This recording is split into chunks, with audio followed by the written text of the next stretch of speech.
Hello Matrix, welcome. Today we're going to be going through your 2025 PAT. We're going to be going through the guidelines of it, and first of all, just excuse the lighting. I know you're going to see a lot of shadows and things. It's raining outside, and this is the best I can do so that you guys can obviously see what we're going through. But let's just get started. So we're going to go through this main page here. So this is page 9. You guys should have all the way from page 9 to page 27. So if we just have to have a look here, that's your declaration of authenticity. So you guys obviously know that this is an exam, and this is something you guys have to complete by yourself, which means that I can help guide you on having a little bit of understanding on what you're supposed to do, but ultimately the project is yours. So let's just go through this page 9 here. So it says general information and instructions.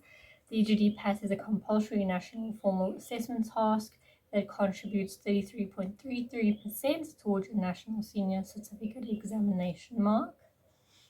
Okay, and 25%, 100 of 400 marks towards your final NSC mark. Okay, so this is actually quite important. Don't sleep on this.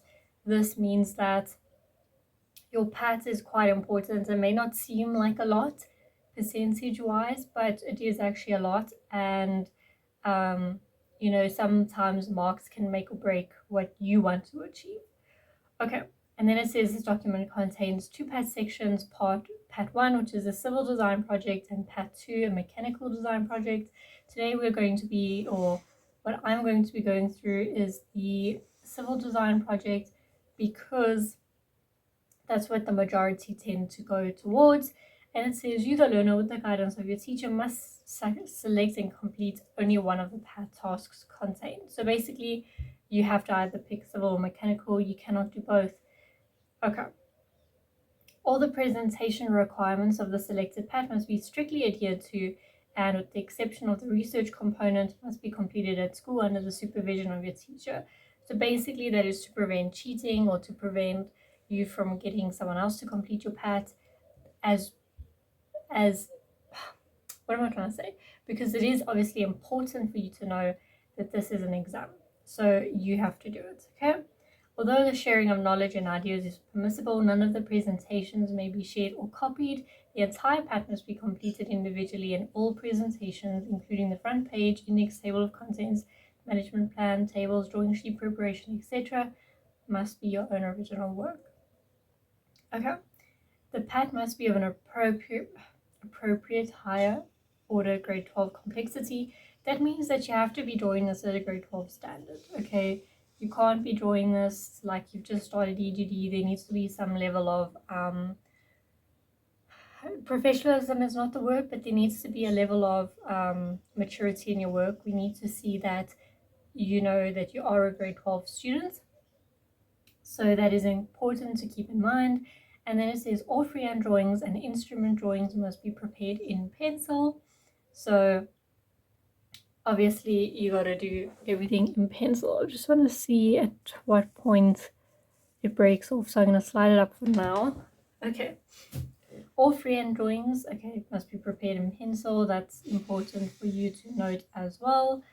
The PAT must be completed in phases and within the given time frames of your teacher's pace setter management plan. Okay, so your teacher's going to have a management plan, and you're going to have to adhere to that management plan for your PAT.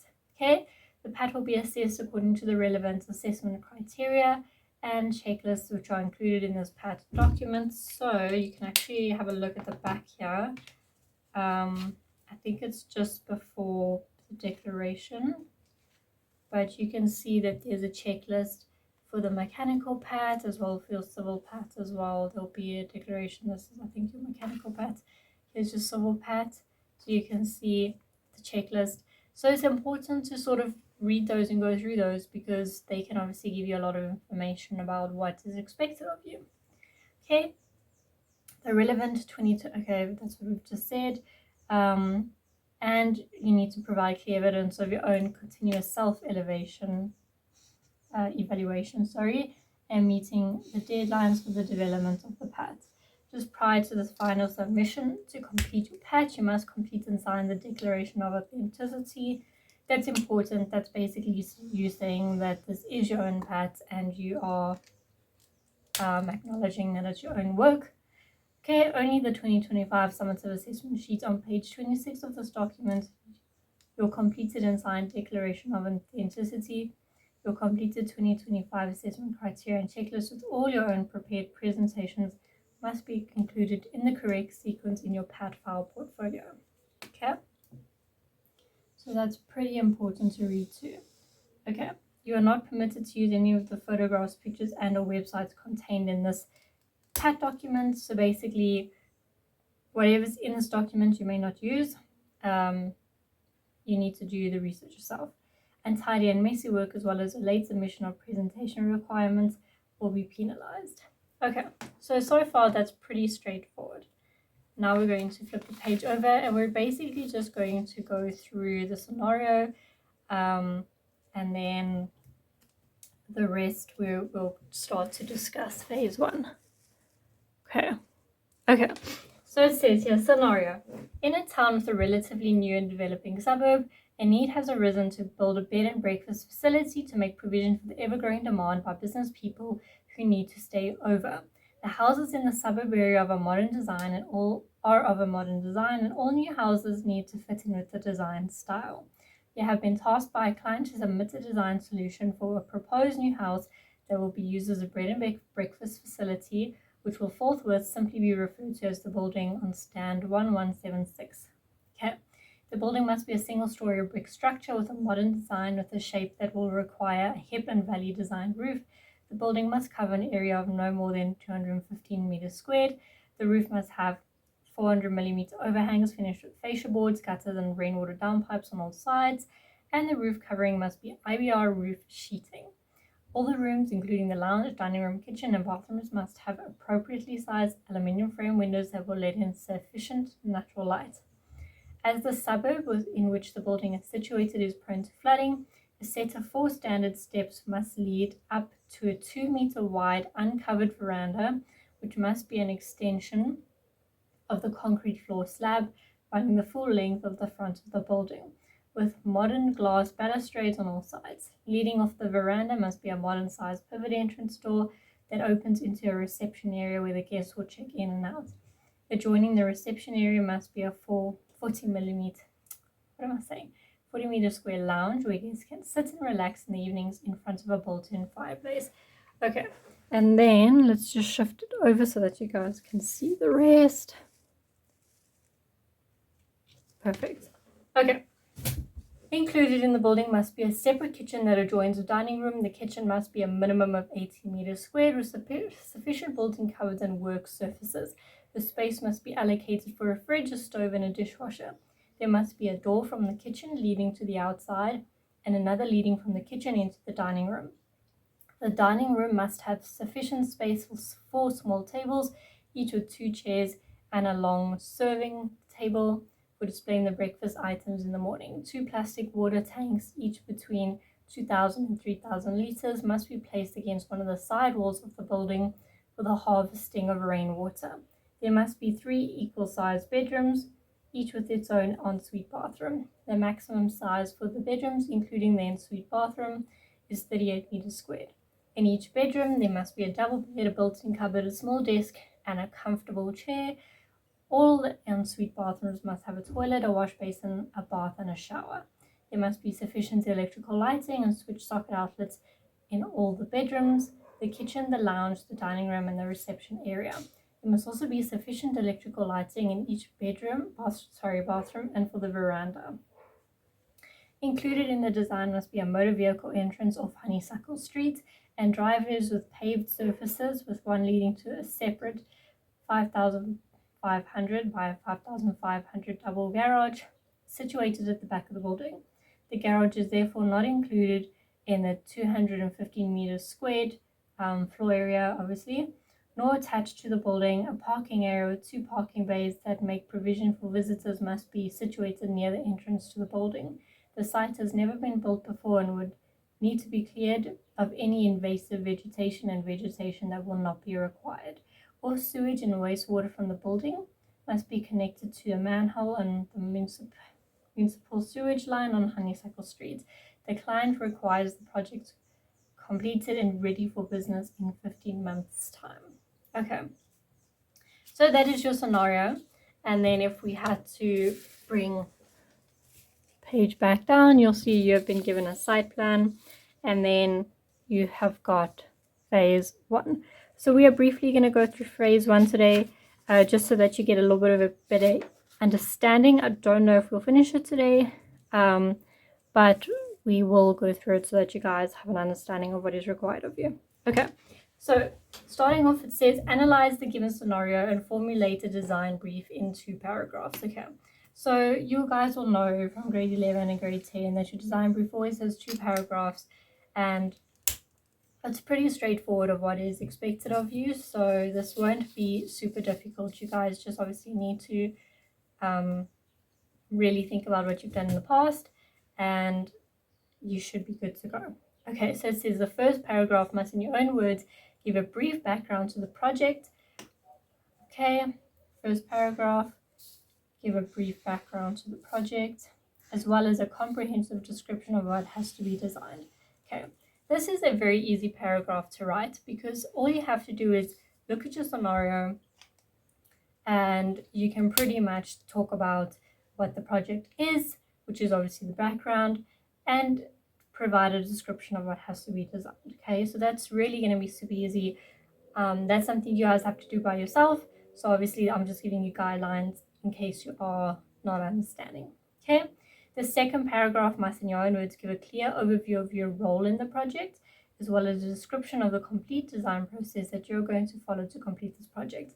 Now this one is not super difficult either, but I would say that maybe you need to think a little more out the box, because the scenario obviously does help you, but you need to give an overview of your role in the project, as well as a description of the complete design process that you are going to follow. Okay, so this is only something that you can put together.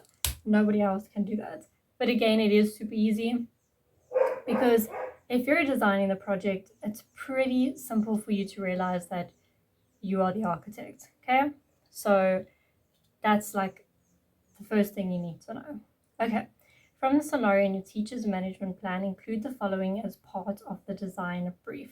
Okay, let's go through it. Okay, include the following as part of the design brief. Now this one a lot of people get confused with, and it's actually quite easy, so we're just going to quickly make this as simple as possible. A list of 20 of the given specifications for the building and the stand, and a list of 5 possible constraints. Okay, your constraints and your specifications may not be the same, so may not be the same. Basically what I'm saying is, if you had to say that I don't know, let's say I'm going to use an example that's not relative to this pat, because you guys obviously need to figure that out for yourselves. But say that you had to design a pool that was shaped like a jelly bean. You can't say that it's a specification to design a pool that's a jelly bean and then say that it's also a constraint because it's such an odd shape. They cannot be one and the same. So if you choose that a jelly bean shaped pool is a specification, you may not write it down as a constraint. Okay, so it even says, you'll note that the specifications that you have listed may not be repeated or reworded as possible constraints. Okay, just 1 second and then we're going to continue. Okay, just a lot of background noise, so hopefully it does not disturb you guys.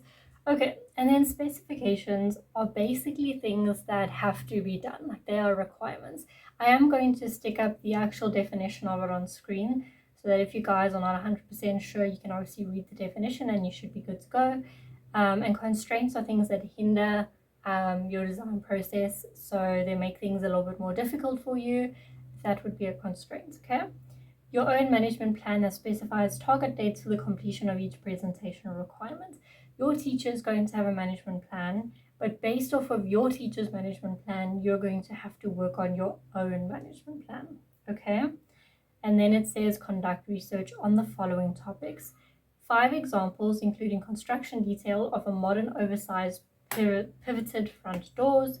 So this is part of your research thing. So 5 examples, including construction detail of modern oversized pivot front doors, 3 examples of hip and valley roofs, and 3 examples of floor plans of bedrooms with ensuite bathrooms, 3 examples of water tanks between 2,000 and 3,000 liters, and 3 examples of relevant modern glass balustrades. Okay, so with your research, there's nothing wrong with having a picture and having a few notes, but EGD is a visual subject. Sorry, I don't know.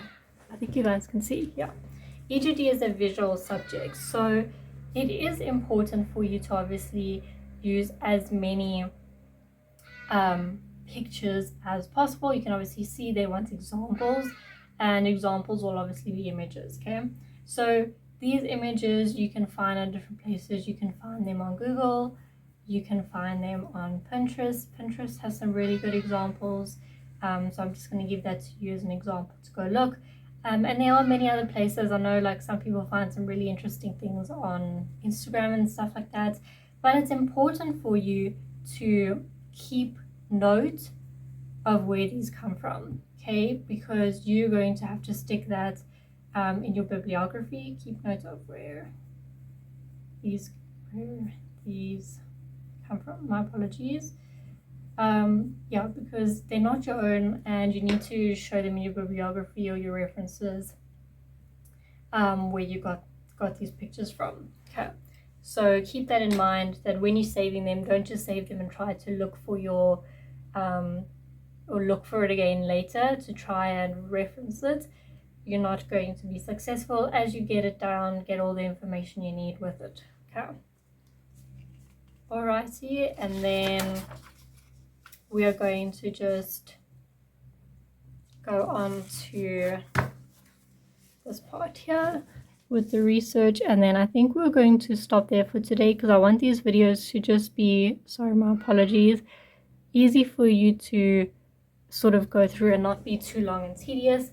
So it says, note the research must be relevant and should therefore be in the form of graphic material, pictures and illustrations. The research material must be aesthetically presented and may not exceed 3 A4 pages or 1 A3 page per topic. Okay, my personal opinion is A3 is better to use, but like I say, that's just my opinion. It's ultimately up to you. There must be clear evidence that the research has been used in your design solution. So don't grab evidence and don't put it in your design solution. That's not very good. And then it says, include a list of all references used, bibliography, directly after the research. Okay, so that's why I say it is important for you to get all the information you need while you're getting your pictures and things, so that you do not get stuck looking for it afterwards. Okay, we're going to stop there for now. Obviously, just a few extra pointers or things I want to mention is that for this patch you've got three phases. So you've got phase 1, phase 2, and phase 3 as well. And then for your civil patch you'll also have your checklist, and then obviously the mechanical parts. As I said, I'm not really going to go through, but if we had to look here, you have got all of your extra pages that you need, like your declaration of authenticity. Okay, so we're going to stop there for today, and in the next video I will obviously give you a bit more information on what is expected of you for phase 1, and then from there we will go through the last steps. We can maybe look at phase 2 as well. Okay, so I hope for now this gives you an overview of your PAT and you're feeling a little bit like you're going to be doing okay with it, and that you are not going to have to worry too much because you are going to find it easier with these guidelines. Okay, so I hope this helped you, Matrix.